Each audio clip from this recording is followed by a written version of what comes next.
Quiero invitaros a abrir nuestras Biblias en el libro de Eclesiastés. Eclesiastés capítulo 12. Y mientras lo buscáis, he de decir que creo que he empezado este retiro con mal pie.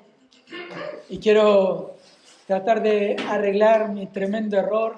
Ayer cuando me acerqué en el primer juego a 3 personas y les pregunté si tenían nietos. Y me miraron con una cara de compasión. Así que, por favor, no os sintáis ofendidos. Eclesiastés capítulo 12. Vamos a leer este capítulo entero. Luego vamos a orar y comenzar nuestro estudio. Dice así, Eclesiastés capítulo 12, versículo 1. Acuérdate, pues, de tu Creador en los días de tu juventud, antes de que vengan los días malos y se acerquen los años en que digas, no tengo en ellos placer, antes que se oscurezcan el sol y la luz, la luna y las estrellas, y las nubes vuelvan tras la lluvia. El día cuando tiemblen los guardas de la casa y los fuertes se encorven, las que muelen estén ociosas porque son pocas, y se nublen los que miran por las ventanas. Cuando se cierren las puertas de la calle por ser bajo el sonido del molino, y se levante uno al canto del ave, y todas las hijas del canto sean abatidas. Cuando también teman a la altura y a los terrores en el camino, y florezca el almendro, se arrastre la langosta y la alcaparra pierda su efecto. Porque el hombre va a su morada eterna, mientras los del duelo andan por la calle. Acuérdate de él, antes que se rompa el hilo de plata, se quiebre el cuenco de oro, se rompa el cántaro junto a la fuente y se haga pedazos la rueda junto al pozo. Entonces volverá el polvo a la tierra como lo que era, y el espíritu volverá a Dios que lo dio. Vanidad de vanidades, dice el predicador, todo es vanidad. El predicador, además de ser sabio, enseñó también sabiduría al pueblo y ponderó, investigó y compuso muchos proverbios. El predicador trató de encontrar palabras agradables y de escribir correctamente palabras de verdad. Las palabras de los sabios son como aguijones y como clavos bien clavados las de los maestros de colecciones dadas por un pastor. Pero además de esto, hijo mío, estate prevenido. El hacer muchos libros no tiene fin y demasiada dedicación a ellos es fatiga del cuerpo. La conclusión, cuando todo se ha oído, es esta: teme a Dios y guarda sus mandamientos, porque esto concierne a toda persona. Porque Dios traerá toda obra a juicio, junto con todo lo oculto, sea bueno o sea malo. Vamos a orar. Padre nuestro, Dios, Creador, queremos acordarnos de ti. Queremos reflexionar partiendo de las palabras del predicador aquí en este pasaje de la Escritura, que nos hablan de la debilidad de nuestra vida, de la fragilidad de nuestra vida, la brevedad de la vida, del peligro de vivir nuestras vidas con nuestros ojos puestos en nosotros mismos. Ayúdanos a mirarte a ti, a temerte a ti. Ayúdanos, Señor, a confiar en tu sabiduría, no en nuestras opiniones. Te lo rogamos en el nombre de Cristo. Amén. Según las estadísticas que consultes, hoy en día existen entre 3 y 5 tipos de familias.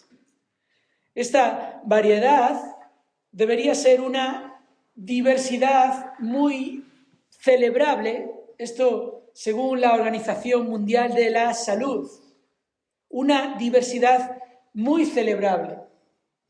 Existe la familia sin hijos, esto es, las parejas que deciden conscientemente no tener hijos por múltiples razones personales.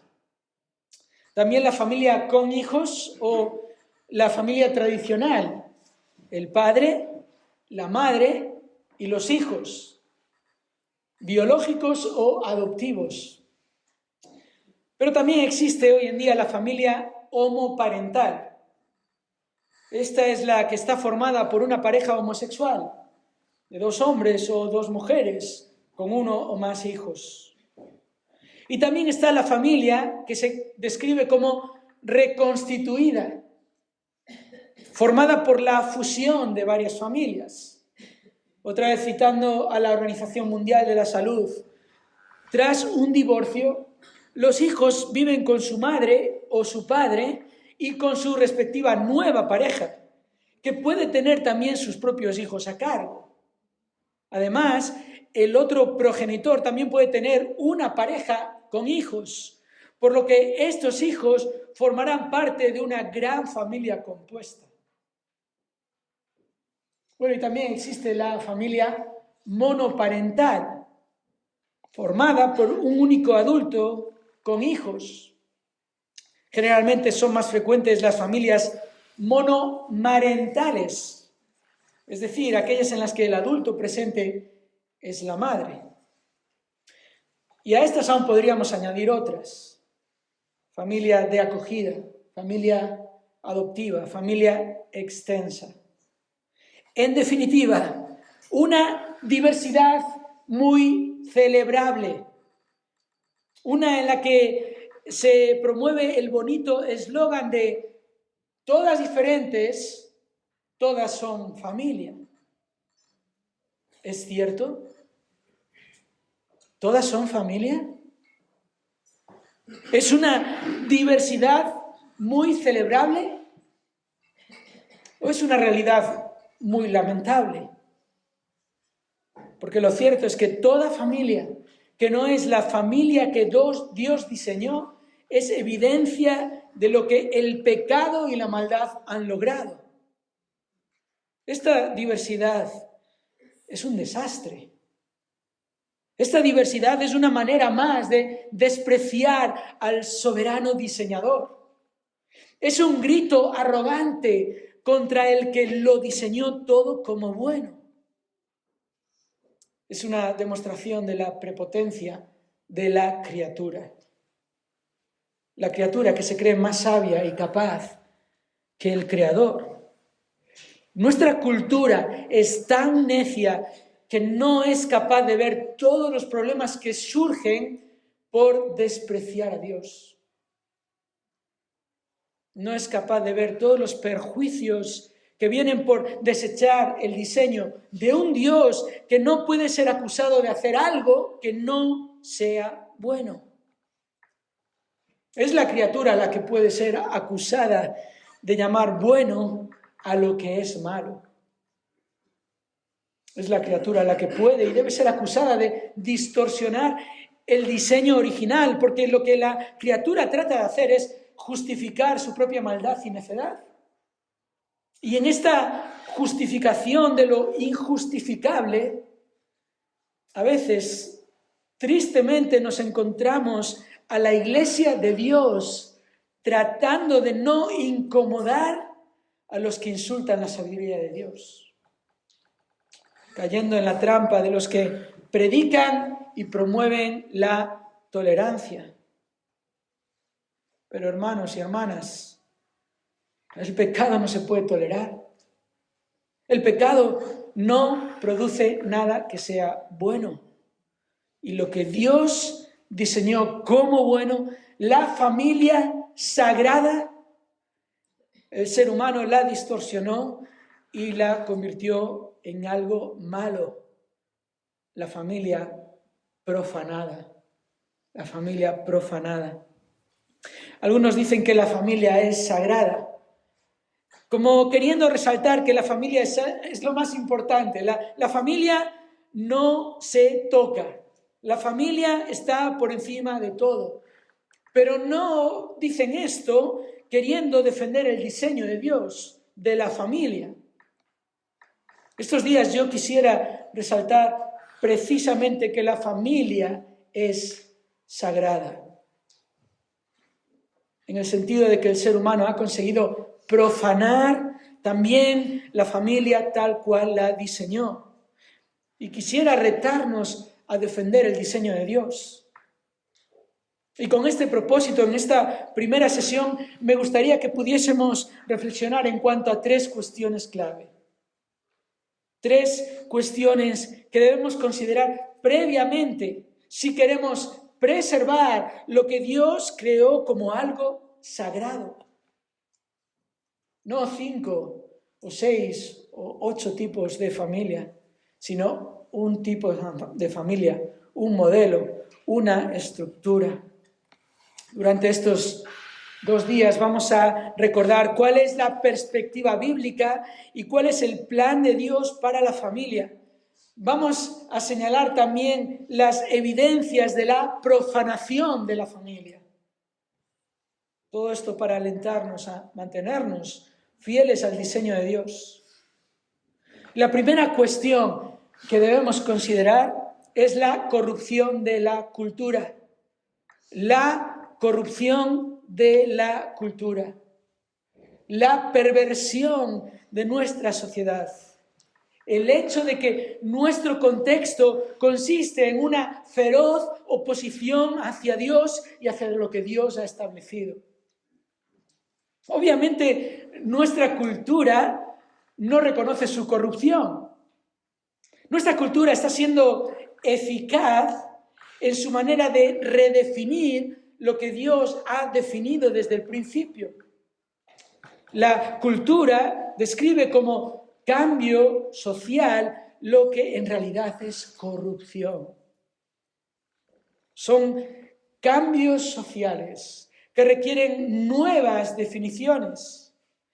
Y lo que Dios diseñó como bueno ahora es definido como, y cito otra vez a la Organización Mundial de la Salud, prejuicios y estereotipos que generan malestar. Lo que Dios creó como bueno ahora genera malestar. Bueno, es lo que Dios ya advirtió a través del profeta Isaías en una época en la que el pueblo de Dios se había dejado arrastrar por su cultura. En Isaías capítulo 5, versículo 20, dice allí: ay de los que llaman al mal bien y al bien mal, que tienen las tinieblas por luz y la luz por tinieblas, que tienen lo amargo por dulce y lo dulce por amargo. Es lo que cada cultura demuestra en cada época.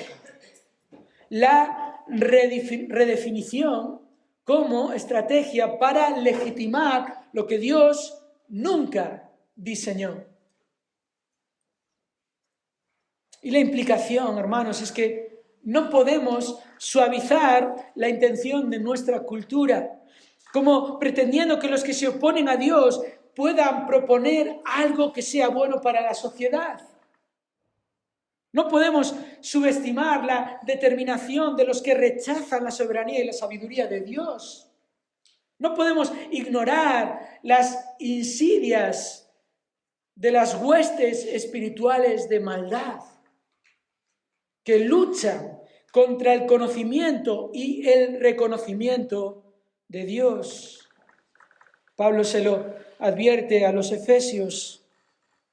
Dice Efesios 6:11, revestíos con toda la armadura de Dios para que podáis estar firmes contra las insidias del diablo, porque nuestra lucha no es contra sangre y carne, sino contra principados, contra potestades, contra los poderes de este mundo de tinieblas, contra las huestes espirituales de maldad en las regiones celestes. Nuestra lucha es en el ámbito de la mente y de los pensamientos. Escucha este otro pasaje. Esto es ahora Pablo escribiendo a los Corintios en 2 Corintios capítulo 10 y versículo 4. 2 Corintios 10, 4. Porque las armas de nuestra contienda no son carnales, sino poderosas en Dios para la destrucción de fortalezas, destruyendo especulaciones y todo razonamiento altivo que se levanta contra el conocimiento de Dios, y poniendo todo pensamiento en cautiverio a la obediencia a Cristo. Nosotros vivimos una realidad de blanco y negro. No hay lugar para los grises, hermanos. No hay ninguna razón para pensar en posiciones neutrales. Está el reino de la verdad y está el reino de la mentira. Está la verdad del Creador y está el autoengaño de la criatura. Está el conocimiento de Dios y están los pensamientos altivos que se levantan en contra del conocimiento de Dios. Volviendo a Efesios, ahora en el capítulo 4, Pablo les recuerda a los creyentes allí: esto digo pues, Efesios 4, 17, y afirmo juntamente con el Señor que ya no andéis así como andan también los gentiles, en la vanidad de su mente, entenebrecidos en su entendimiento, excluidos de la vida de Dios por causa de la ignorancia que hay en ellos, por la dureza de su corazón. Y ellos, dice Pablo, los gentiles, aquí Pablo en el contexto de los incrédulos, habiendo llegado a ser insensibles, se entregaron a la sensualidad para cometer con avidez toda clase de impurezas. Hermanos, nuestra realidad es la de una cultura que corrompe abiertamente la creación de Dios. Una cultura que celebra la diversidad del pecado. Una sociedad que combate contra el diseño perfecto de un Dios perfecto y digno de todo honor. Y el problema no es tanto la corrupción de la cultura, que es lo esperado, ya que la corrupción está en el corazón de los que conforman la cultura.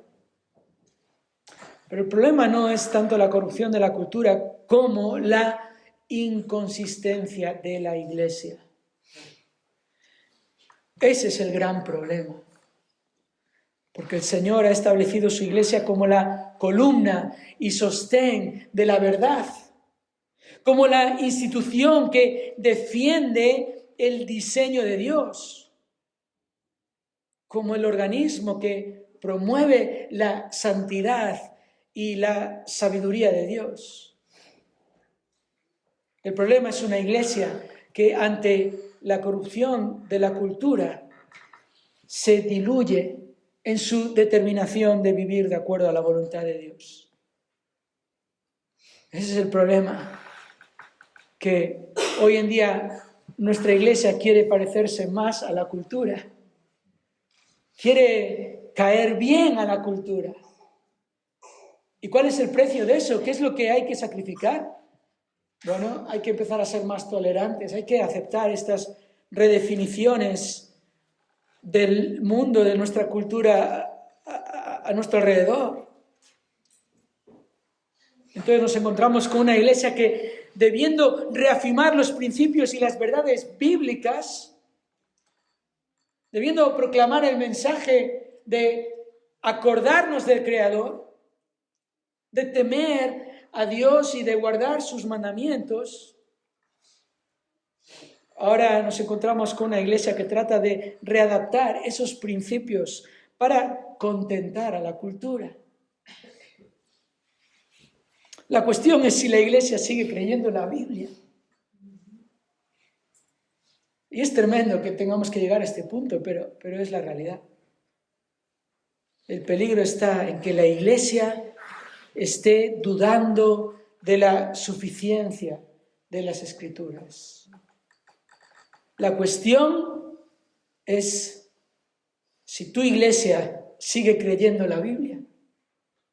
Si estás en una iglesia que cree en la Biblia, que cree que la Biblia es la palabra de Dios, la única fuente de la verdad, el único filtro para todo lo que la cultura proclama y promueve, el único referente de lo que es bueno.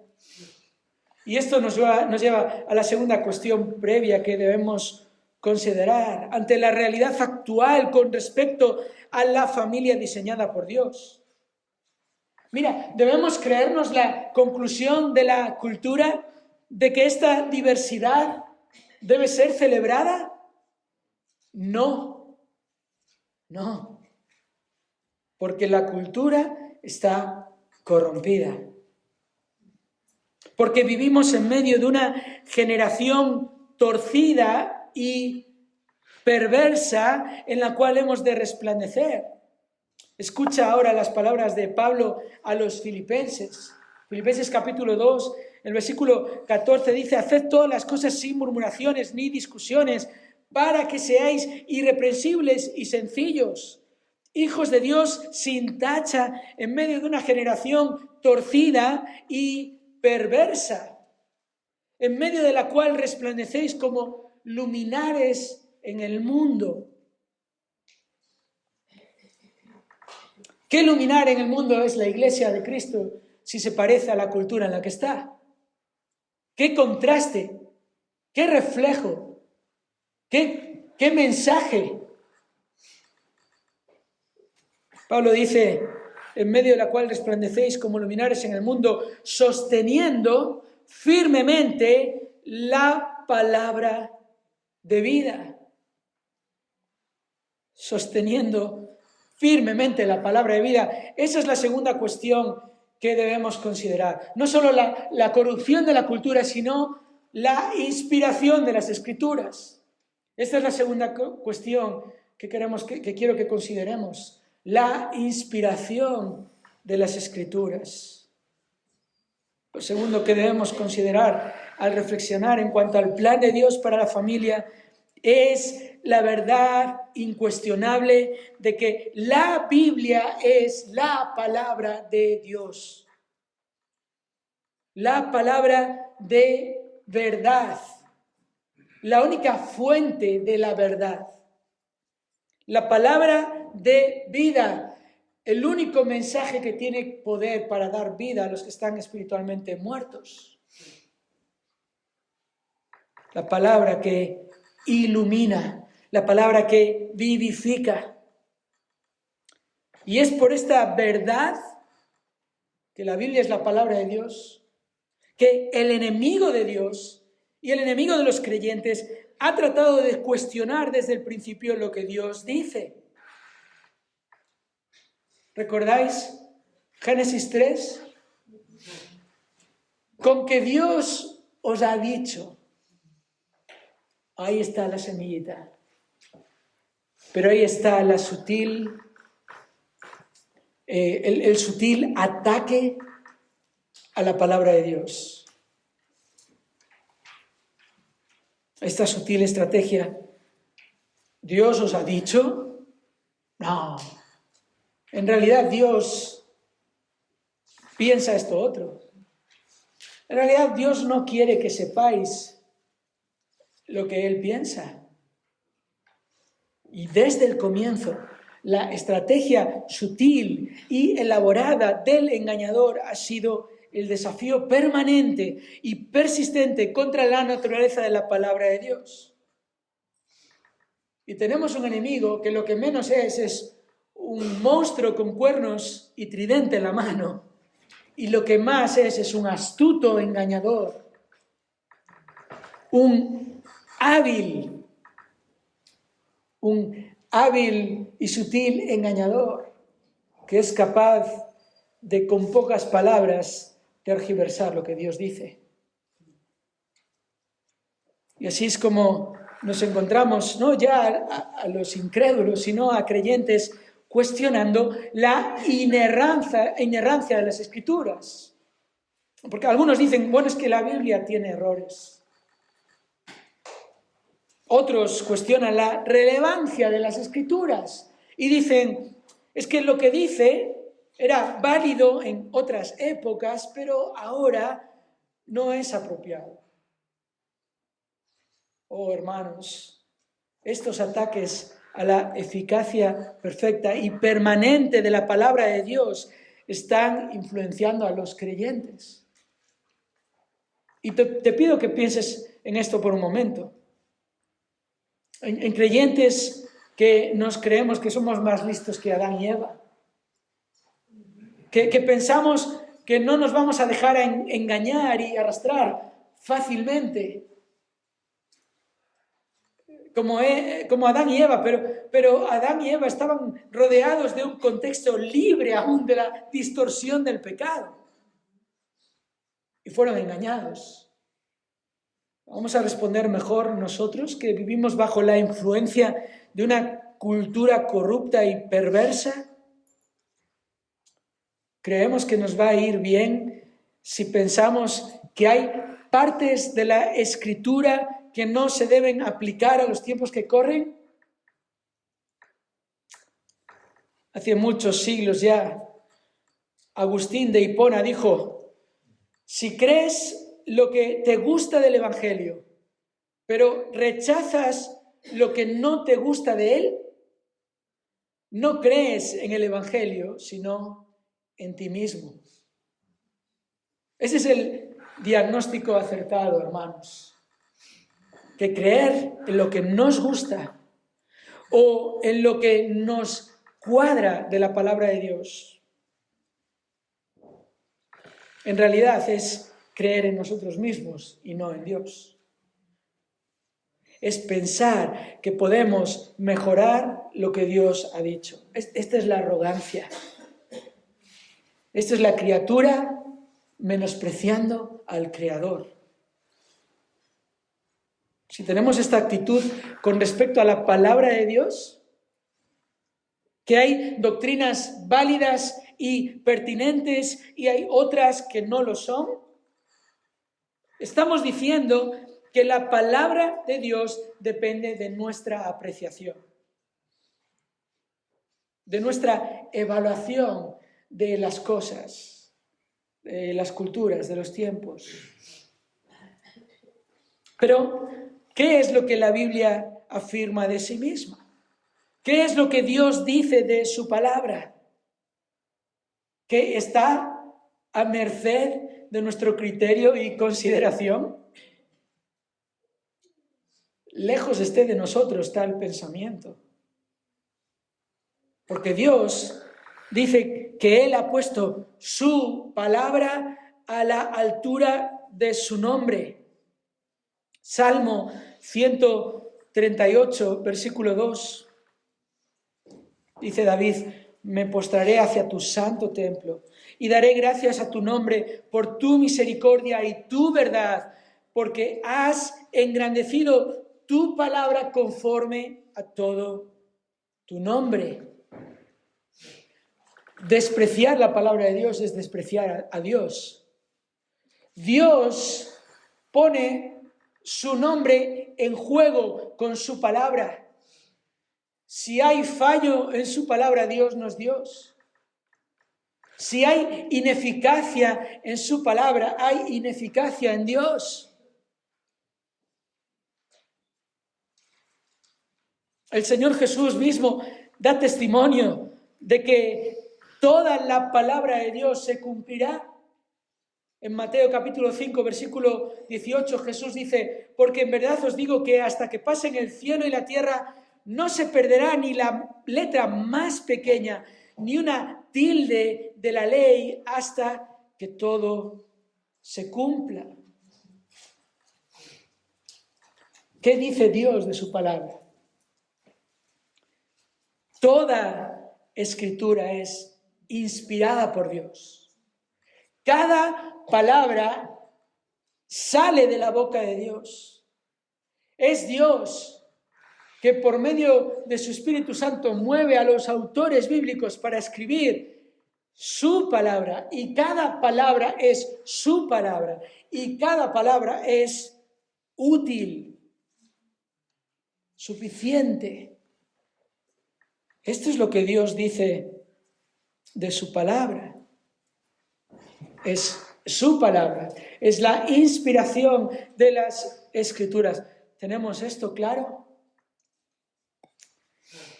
Un conocido comentarista que se llamaba J.C. Ryle dice esto, escribió esto acerca de la inspiración. Dijo: la inspiración de las Escrituras es el fundamento del cristianismo.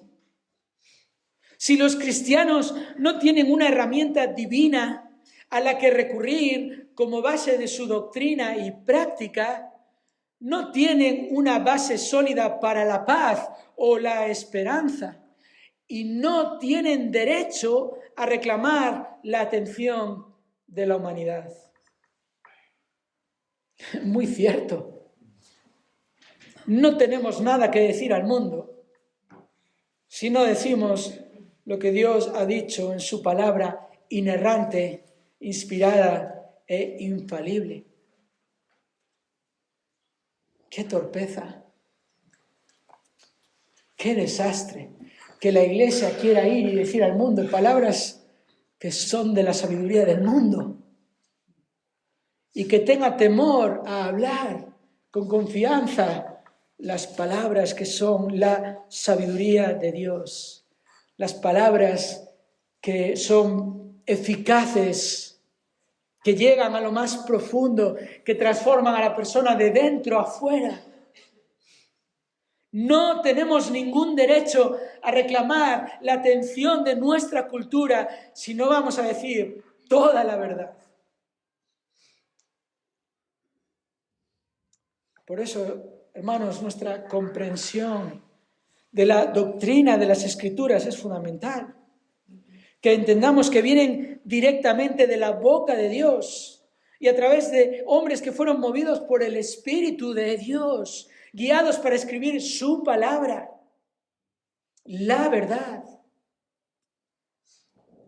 Es fundamental que entendamos que las Escrituras no contienen ningún error en sus manuscritos originales. Que las Escrituras no conducen al error, son infalibles. Que entendamos que la palabra de Dios es absolutamente eficaz. Que no es eficaz cuando yo le añado algo. Es eficaz por sí misma.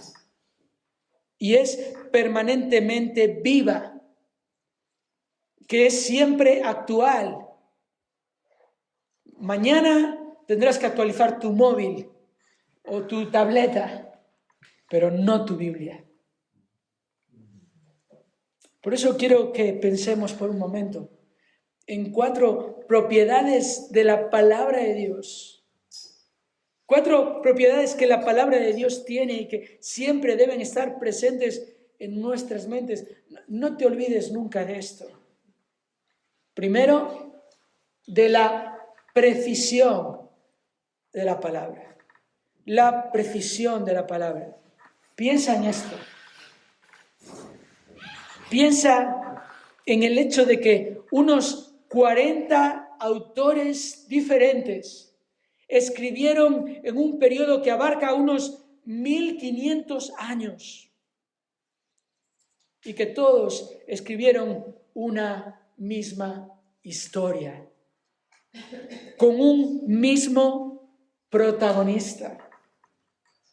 La palabra de Dios es precisa. Es precisa. No necesitamos que la sabiduría humana concuerde o que lo que la palabra de Dios dice concuerde con lo que la sabiduría humana llega a concluir. Piensa en la precisión de la palabra.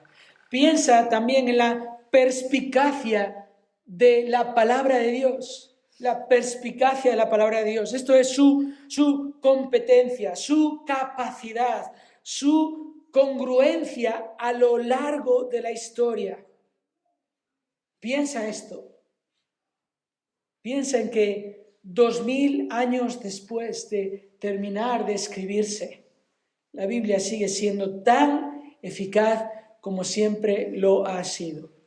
En toda cultura, en toda época, en todo tiempo, en todo lugar, la palabra de Dios ha transformado personas. Ha dado vida a los que estaban espiritualmente muertos, sin importar sus circunstancias, su contexto, su trasfondo, su familia, su cultura. Viva y eficaz, como dice el autor a los Hebreos, Hebreos 4:12. La perspicacia de la palabra de Dios. Una tercera propiedad en la que quiero que pienses es su preeminencia. La preeminencia de la palabra de Dios. No hay ningún libro que se le pueda comparar. La mayoría de los libros escritos en la historia acaban muriendo con sus autores o unas generaciones después. Pero este libro sigue estando vivo y estará vivo para siempre, por toda la eternidad. La palabra de Dios que vive y permanece. Y Pedro le dice a sus receptores, a los receptores de su primera carta, este es el mensaje que os proclamamos. Y este es el mensaje que os dio vida. Piensa en la preeminencia de la palabra de Dios. No hay libro en la historia que pueda ser puesto a la misma altura y nunca lo habrá. Y por último, además de la precisión, la perspicacia y la preeminencia de la palabra de Dios, quiero que pienses también en la pertinencia de la palabra de Dios. El hecho de que sus enseñanzas trascienden el tiempo y las culturas. Siempre está por encima. No necesita adaptarse o actualizarse. La palabra de Dios siempre es pertinente. Siempre se puede aplicar a todas las edades y a todas las personalidades. Y mira, son 4 propiedades de la palabra de Dios que nos convencen, que nos persuaden a sostener firmemente la palabra de vida, que nos convencen ante un mundo que nos critica, un mundo que no permanece neutral, un mundo, una sociedad que cuestiona el diseño de Dios.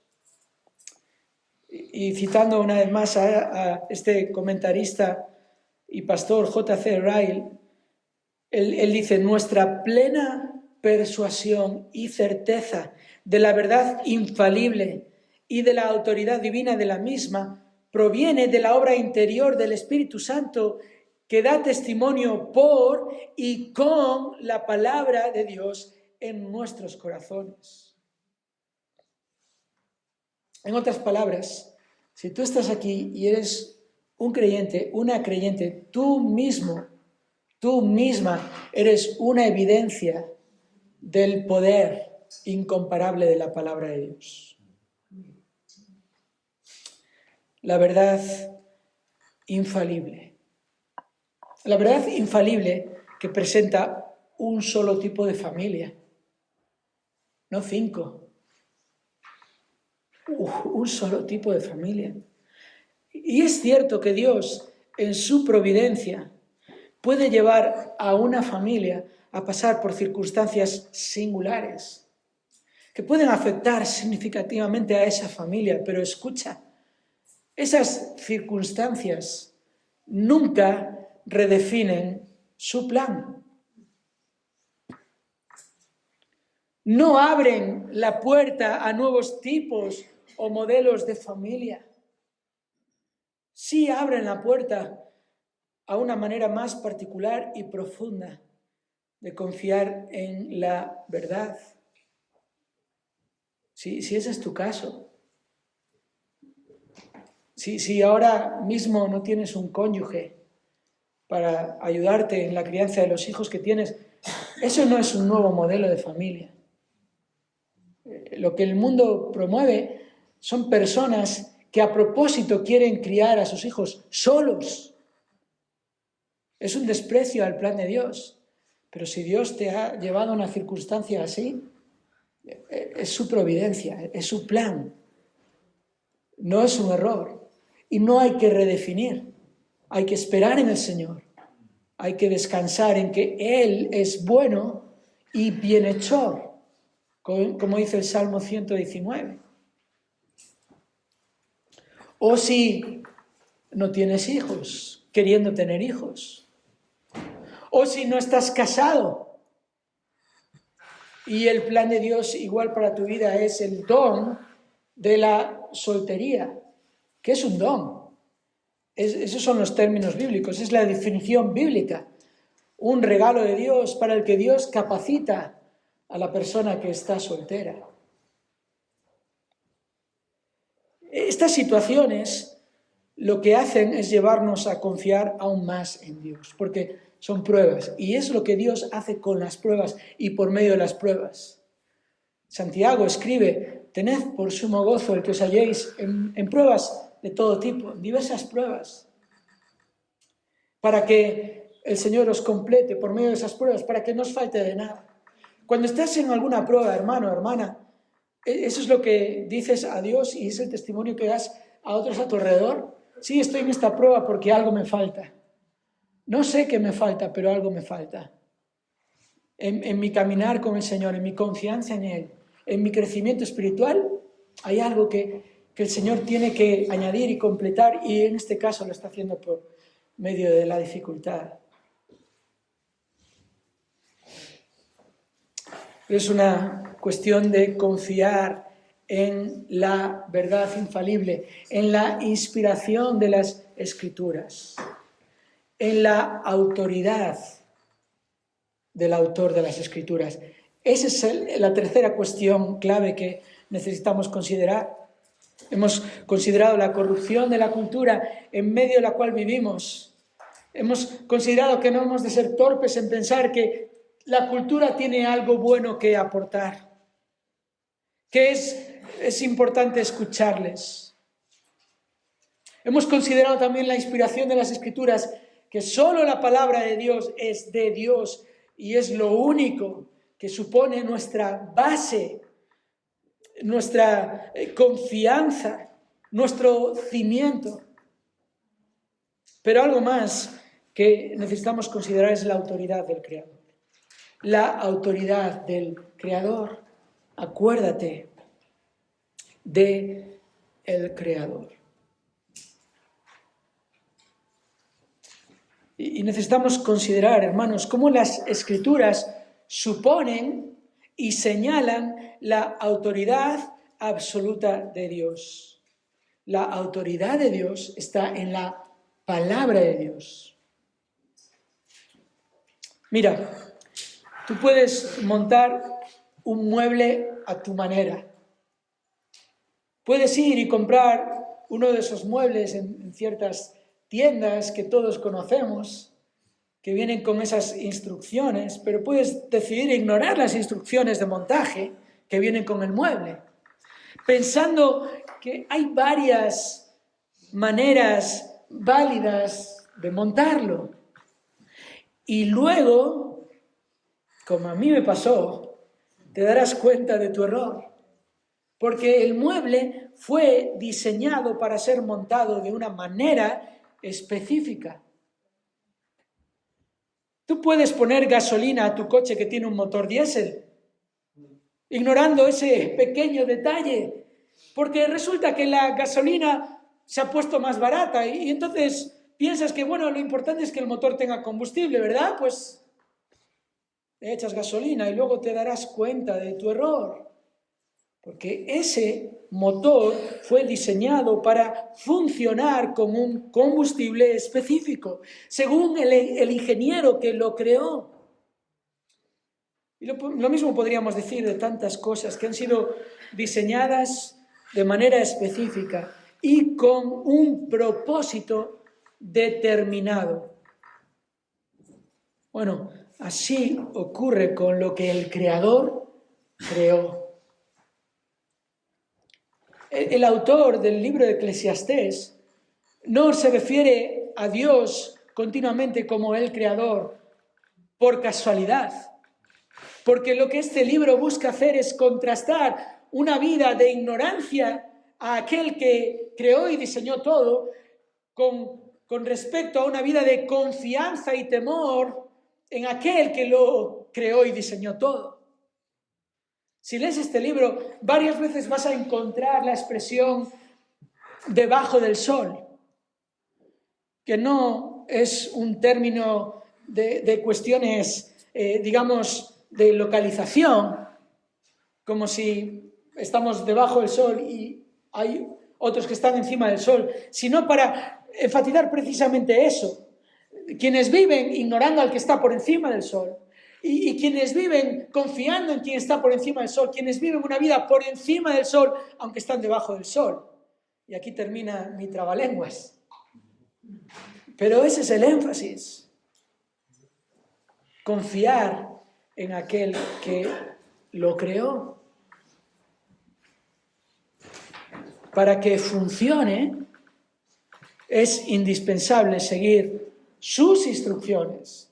Para que la familia funcione, para que el matrimonio funcione, para que la crianza de los hijos funcione, es imprescindible utilizar los recursos del Creador, las instrucciones que Él dejó.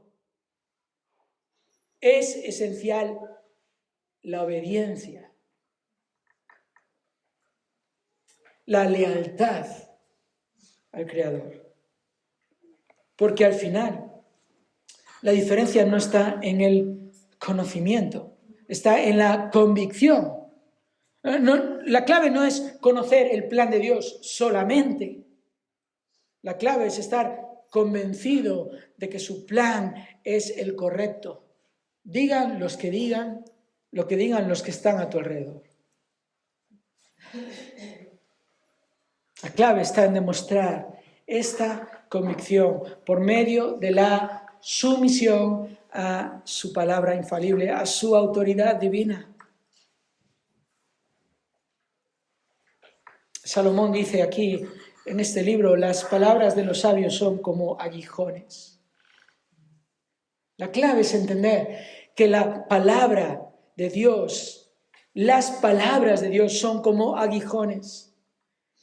Aquí Salomón se refiere a unas puntas que los pastores de ganado ponían al final de una vara para pinchar y guiar a sus rebaños, para corregir un mal camino, para proteger de un gran peligro. Como clavos bien clavados son las palabras dadas por un pastor. Esa es la conclusión de este autor. Las palabras inspiradas son como clavos bien clavados, que nos protegen de una cultura corrupta, que nos libran de la tentación de tolerar el pecado, que nos llevan a brillar con una luz que no puede ser ignorada, que nos llevan a tener derecho de decir algo en este mundo. Así que en las próximas sesiones, esta tarde y mañana, vamos a ver el plan de Dios para la familia. Vamos a ver la perspectiva bíblica, que es la correcta, porque las Escrituras son inspiradas por Dios. Y una perspectiva que nos va a desafiar a vivir de una manera contraria al mundo a nuestro alrededor, porque la cultura está corrupta y el Creador tiene toda la autoridad. El mundo promueve lo contrario. Escucha, una cita más, y ya son demasiadas, de la Organización Mundial de la Salud en esta mañana, pero una más. Fijaos lo que dice. Y yo creo que esto es como un portavoz de lo que la cultura cree a nuestro alrededor. Fijaos, dice, la estructura familiar no es un factor determinante para decidir si una familia es funcional o no. Poco o nada tiene que ver la forma que tenga una familia con su buen funcionamiento. Lo más importante son factores como la armonía, el cuidado y ayuda mutuos, el amor, el respeto y la unión. Mentira. Mentira. La estructura familiar sí es un factor determinante. La forma que tenga una familia tiene todo que ver con su buen funcionamiento. La única familia funcional es la familia diseñada por Dios. El mundo piensa que puede hacer funcionar otros tipos de familia. Piensa que lo puede hacer con factores que ni siquiera están en el corazón del ser humano. Pero la estructura bíblica y el factor del Espíritu Santo morando en un corazón regenerado, eso es lo único que hará que la familia profanada vuelva a ser la familia sagrada. Vamos a orar. Gracias, Señor, por permitirnos recordar estas realidades. Señor, es cierto que pensar en el mundo a nuestro alrededor, en la sociedad, la cultura en la que estamos, puede desanimarnos y aún incluso atemorizarnos. ¿Y qué podemos hacer nosotros? Y en un sentido, tu pueblo siempre es un rebaño pequeño, un remanente insignificante a los ojos del mundo. Pero, Señor, te damos gracias que no depende de nosotros, depende del mensaje que proclamamos, depende de la verdad que creemos. Ayúdanos, Señor, a ver a las personas a nuestro alrededor con profunda compasión. Cómo el enemigo les ha cegado, cómo están tan engañados, tan en tinieblas, cómo necesitan ver la luz de Cristo. Oh Señor, ayúdanos a imitar a Cristo, a vivir como nuestro Señor, a no tener temor de decir esto es lo que creo, esta es la verdad, esto es lo que funciona. Oh Señor, ayúdanos a llenar nuestra mente del combustible de la verdad, que haga que el motor de nuestro corazón funcione.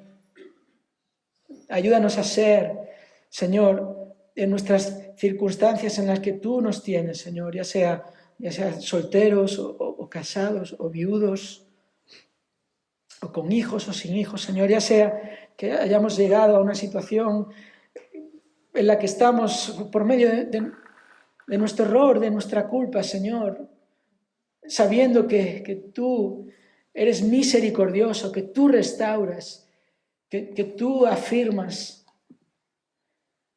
Ayúdanos, Señor, a depender de ti. Oh, Señor, que nos acordemos del Creador en todo tiempo y para tu gloria. Te lo pedimos en el nombre de Cristo. Amén.